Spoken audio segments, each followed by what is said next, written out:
Menurut Friderica, masuknya investor asing ini turut menaikkan harga saham yang memiliki fundamental yang bagus.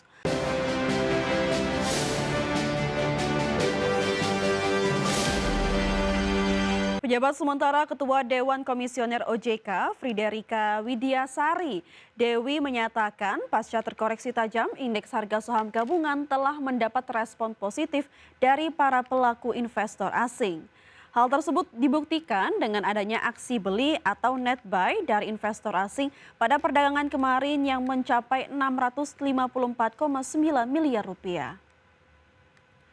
Menurut Friderica, masuknya investor asing ini turut menaikkan harga saham yang memiliki fundamental yang bagus. Sedangkan saham-saham dengan harga yang sudah terlampau tinggi masih mengalami koreksi. OJK menghimbau investor untuk tidak panik dan tetap berfokus pada tujuan investasi jangka panjang.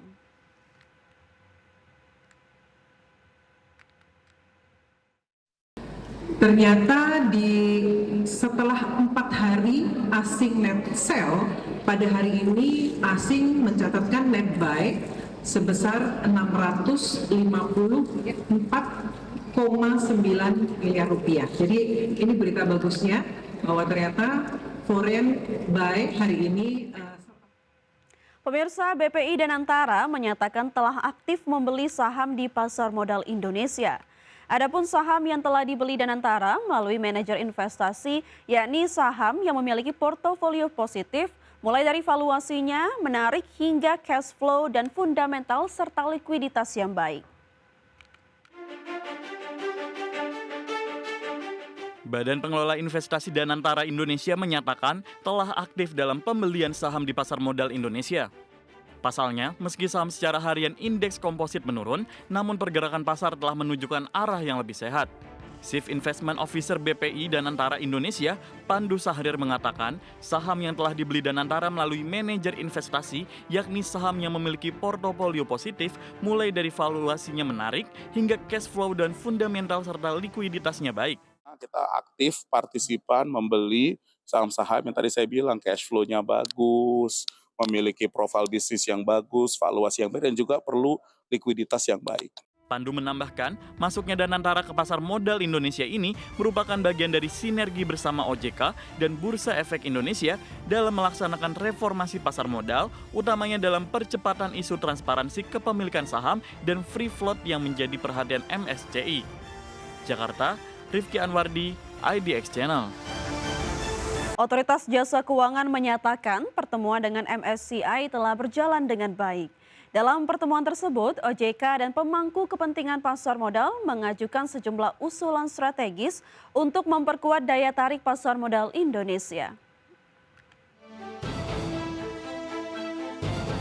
Otoritas Jasa Keuangan bersama Self-Regulatory Organization dan Danantara telah melakukan pertemuan secara virtual dengan MSCI. Pertemuan ini dilakukan sebagai bagian dari upaya penguatan struktur dan kredibilitas pasar modal Indonesia. Kepala Eksekutif Pengawas Pasar Modal, Keuangan Derivatif dan Bursa Karbon OJK, Hasan Fauzi menyatakan, OJK telah menyampaikan sejumlah proposal usulan kepada MSCI. Proposal tersebut disampaikan dalam diskusi yang dilakukan bersama MSCI pada Senin sore. Salah satu usulan yang diajukan adalah terkait pengungkapan ultimate beneficial ownership atau penerima manfaat akhir. Langkah ini dinilai penting untuk meningkatkan transparansi kepemilikan saham di pasar modal Indonesia. Selain itu, OJK dan Bursa Efek Indonesia juga mengajukan usulan terkait peningkatan likuiditas pasar. Usulan tersebut diharapkan dapat mendorong peningkatan free float saham emiten di dalam indeks. Diskusi pada pertemuan itu berlangsung dengan sangat baik. Dan kemudian kami mencanangkan akan dilakukan kembali pembahasan di level pertemuan di tingkat teknis. Bahkan dari pihak MSCI menyediakan diri untuk memberikan guidance pada saat menjelaskan bagaimana metodologi dan cara perhitungan yang akan mereka lakukan pada akhirnya. Dan kita bersepakat dan kami akan melakukan regular update kepada publik terkait dengan progres apa yang kami komitkan untuk disediakan sebagai bagian dari menghadirkan transparansi dimaksud. Hasan Fauzi menambahkan, pertemuan dengan MSCI akan kembali dilakukan pada tahap berikutnya. Pertemuan lanjutan akan membahas diskusi teknis terkait metodologi perhitungan saham yang digunakan MSCI. Jakarta, Rifki Anwardi, IDX Channel. Pemirsa, PT Delta Giri Wacana Tbk atau emiten berkode saham DGWG mencatatkan volume penjualan tertinggi sepanjang sejarah perseroan pada akhir tahun 2025. Pencapaian ini didorong oleh lonjakan permintaan di segmen pupuk dan pestisida yang tumbuh signifikan melampaui target tahunan. Emiten berkode saham DGWG melaporkan performa gemilang dengan volume penjualan pupuk mencapai 513.000 ton atau melonjak 33% dibandingkan tahun sebelumnya. Pertumbuhan positif juga diikuti oleh segmen pestisida yang naik 27%, serta alat pertanian seperti sprayer yang tumbuh 26%. Presiden Direktur DGWG David Yauri menyatakan bahwa pencapaian fantastis ini merupakan hasil optimalisasi pemanfaatan big data untuk mengidentifikasi kebutuhan pasar secara tepat waktu. Selain faktor eksternal seperti kondisi iklim yang mendukung, keberhasilan DGWG juga dipengaruhi oleh pengerahan sumber daya yang efektif dan dukungan inisiatif pemerintah di sektor pertanian. Penggunaan data besar dalam aktivitas pemasaran terbukti mampu membuat distribusi produk menjadi lebih tepat sasaran. Perusahaan tidak hanya fokus pada kuantitas, namun juga konsisten melakukan langkah strategis untuk menjaga kualitas margin melalui efisiensi rantai pasok dan disiplin biaya operasional. Adapun manajemen memandang capaian rekor di tahun 2025 sebagai fondasi kuat untuk melampaui target bisnis di periode mendatang. Dengan implementasi strategi yang terukur dan kesiapan operasional yang matang, DGWG optimistis dapat mencatatkan kinerja profitabilitas yang lebih baik dari rencana awal. Kedepan, perseroan akan tetap berfokus pada penguatan layanan dan efektivitas distribusi guna mendukung produktivitas sektor pertanian nasional secara berkelanjutan. Berbagai sumber IDX Channel. PT Bank Negara Indonesia Tbk mencatatkan kinerja di sepanjang tahun 2025 dengan fee-based income sebagai penopang utama.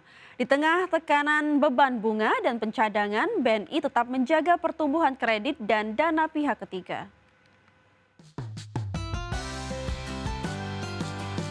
PT Bank Negara Indonesia Tbk atau emiten berkode saham BBNI melaporkan kinerja keuangan sepanjang tahun 2025.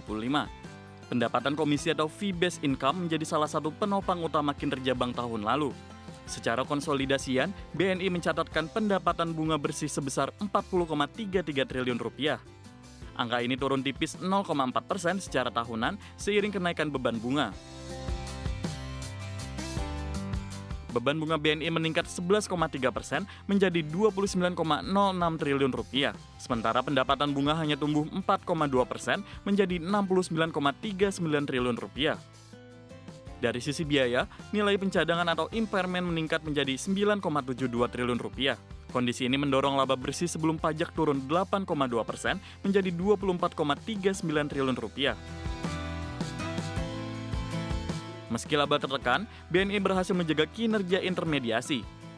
Hingga akhir 2025, dana pihak ketiga mencapai 1.040.083 triliun rupiah dan penyaluran kredit tumbuh 15,9% menjadi 899,53 triliun rupiah. Tim Liputan IDX Channel.